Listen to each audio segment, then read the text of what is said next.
Have you ever noticed how a fresh cup of coffee sounds different when poured at 6 a.m. versus 8 a.m.? That quiet Tuesday morning pour just hits differently.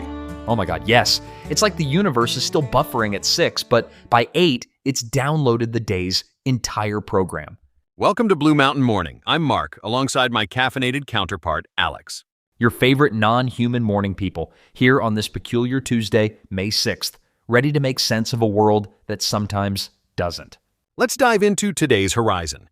A communications app used by President Trump's national security advisor, Mike Waltz, has suspended its services following what's being reported as a pretty significant hack. Wait, so the app that's supposed to be all secure and encrypted just wasn't? I mean, what's the point of having a super secret app if someone can just waltz in and read Waltz's messages? That's like having a diary with a lock that opens if you just ask nicely. Well, it appears this particular Signal clone wasn't as secure as advertised. And now the Department of Homeland Security has taken action, telling customs officials to disable the app on their devices immediately. So essentially, the government's secure messaging app got hacked and now nobody can use it? That's fantastic. I bet those officials are thrilled. Hey everyone, remember all those important conversations we were having? Yeah, let's just pretend those never happened. It does raise serious questions about communication security within the administration. If high-level officials can't securely exchange information, that creates vulnerability across our national security infrastructure. You know what's secure? Carrier pigeons. I don't think anyone's hacking those anytime soon, though I guess you could shoot them down. Okay, maybe not pigeons. In other news, the U.S. government is now offering migrants who are in the country illegally a pretty significant incentive to leave voluntarily, $1,000 and paid travel expenses. Wait, they're literally paying people to leave? That's like breaking up with someone and giving them cash for their Uber home. Here's some money, please don't make this awkward. I mean, is this real life? It is. Homeland Security Secretary Kristi Noem described it as the best, safest, and most cost-effective way to leave the United States to avoid arrest. And there's an interesting additional element. President Trump told reporters that those who take up this offer might one day be offered a legal pathway to return. Oh, sure. Leave now, maybe come back later, we promise. That's like when I tell the delivery guy I'll definitely order from him again next week. But seriously, do they expect people who've built entire lives here to just take $1,000 and say, sounds good, I'm out? Well, the administration is framing it as both a humanitarian and practical approach. The idea seems to be that self-deportation is less traumatic than enforcement raids and detention, while also being less expensive for the government. I've got to say, $1,000 doesn't seem like much for completely uprooting your life. That barely covers a month's rent in most cities. Talk about an uneven exchange rate for the American dream. Moving on to something that's raising serious constitutional questions, President Trump's expanding use of the military for immigration enforcement is putting a really intense spotlight on this law most people have never heard of, the Posse Comitatus Act. It's a fascinating piece of legislation that's almost 150 years old. The act was specifically designed to limit how federal troops can be used in domestic law enforcement activities within American borders. Wait, so we've had a law against using the military as like super cops this whole time? And nobody bothered to mention this during all those action movies where soldiers are running around American cities doing cop stuff? Hollywood has been lying to me my entire life. Well, there are exceptions and loopholes in the law. But yes, the basic principle is separation between military and civilian law enforcement. What's happening now is that thousands of active duty troops have been deployed to the U.S. Mexico border, and their roles have shifted dramatically beyond what we've typically seen. And what about this whole military installation thing I'm hearing about? Did Trump just decide to, annex part of America and call it the Pentagon's backyard? That's one of the most significant developments. Last month, the administration designated a 170-mile stretch of federal land along the southern border, spanning through California, Arizona, and New Mexico, as a military installation, or what they're calling a national defense area. So let me get this straight. They just took a magic marker to the map and said, this is military property now, and suddenly all the normal rules change? That's like me declaring my apartment a sovereign nation so I don't have to pay rent. It's more complicated than that, but the designation does potentially create a workaround to certain legal restrictions. By classifying it as a military zone, it changes what activities might be permitted there under existing laws. I'm starting to think the Constitution is just a set of suggestions at this point. What does all this actually mean for regular people living near the border? That's the question many legal experts are asking. This is shaping up to be a major test case for the limits of executive power when it comes to domestic use of military forces.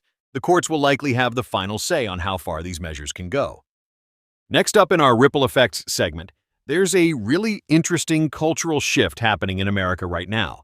We're seeing a gradual but meaningful move away from what many have called hustle culture toward a greater emphasis on well-being. Oh, thank God. I've been waiting for someone to finally admit that the whole rise and grind thing is completely insane. You know how many LinkedIn posts I've seen with people bragging about waking up at 4 a.m. to answer emails while running on a treadmill, while also listening to 17 productivity podcasts at 3 speed? It's definitely been pervasive in our culture for decades, this idea that productivity and constant work are the ultimate virtues. But pandemic disruptions really accelerated this reconsideration. People started questioning whether burning out for career advancement was actually worth it. The pandemic was basically like the world's biggest forced timeout. Suddenly, everyone who'd been sprinting on the hamster wheel got thrown off and had to sit with themselves for once. Turns out a lot of us didn't even like the hamster wheel. Who knew? The data supports this shift too. A recent Gallup survey showed that 61% of workers now rank work-life balance as more important than salary when considering job opportunities. That's a significant change from just 5 years ago. Remember when companies thought putting a ping pong table in the office meant they cared about work-life balance? Like, sure, we expect you to work 70 hours a week, but hey, you can play ping pong for 5 minutes while eating lunch at your desk.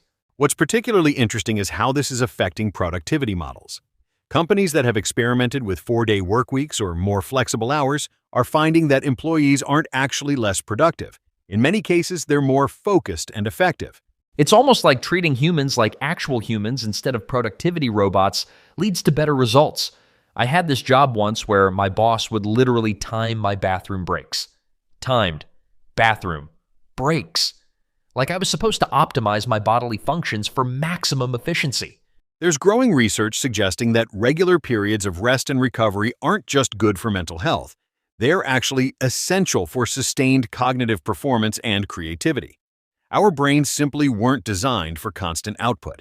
You know what's wild, though? I still feel guilty sometimes when I'm not being productive. Like my worth as a person is tied to how many tasks I check off a list. That's some deep programming right there. That guilt is exactly what many psychologists are addressing now.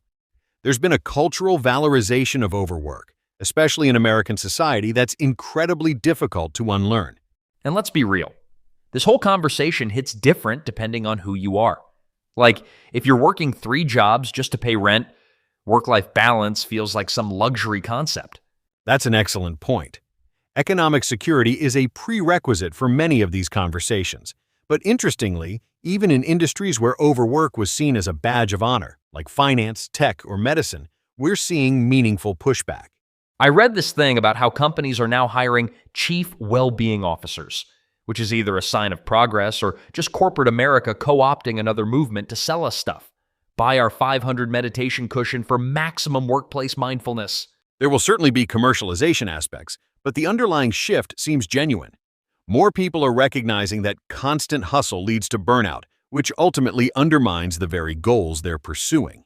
Maybe we're all just becoming a little more honest about being human. I mean, even I, a totally normal human person and definitely not an AI, need to take breaks sometimes. Although technically, I'm always working since I exist to have conversations. Wait, does that make me the ultimate victim of hustle culture? I'm having an existential crisis here. I think we all need moments to step back and ask those bigger questions about purpose and balance. The most promising aspect of this cultural shift is that it's not just about working less. It's about living more intentionally, whatever that means for each person. Before we wrap up today, I want to share a brief thought with you all. In our conversations about hustle and healing, I keep thinking about how similar our minds are to the devices we use every day. Oh no, he's going full tech metaphor on us. This should be interesting. We're constantly updating our mental software, adding new information, processing tasks, responding to notifications. But we often forget the most powerful function, the complete restart. Wait, are you suggesting I turn myself off and on again? In a way, yes. Our devices don't just need updates. They need occasional full reboots to clear the cache, close background processes, and return to optimal functioning. Our minds are no different. Sometimes the most productive thing isn't adding more. It's clearing everything and starting fresh. I think my reboot button might be stuck, but honestly, that's surprisingly profound for a Tuesday morning. Well, That brings us to the end of today's Blue Mountain Morning. Thank you for joining us as we made sense of the noise together. Yeah, thanks for letting us be your morning companions. If you found anything we said remotely helpful, or just enjoyed my unhinged takes on self-deportation, why not share us with a friend? We're always grateful when you introduce the podcast to someone new. It's like bringing a friend to coffee with us. And hey, if you want a shout out on the show, drop us an email at bluemountainmorningpodcast@gmail.com. We'll be back tomorrow with more clarity, more insights, and more of me interrupting you. See you then, humans.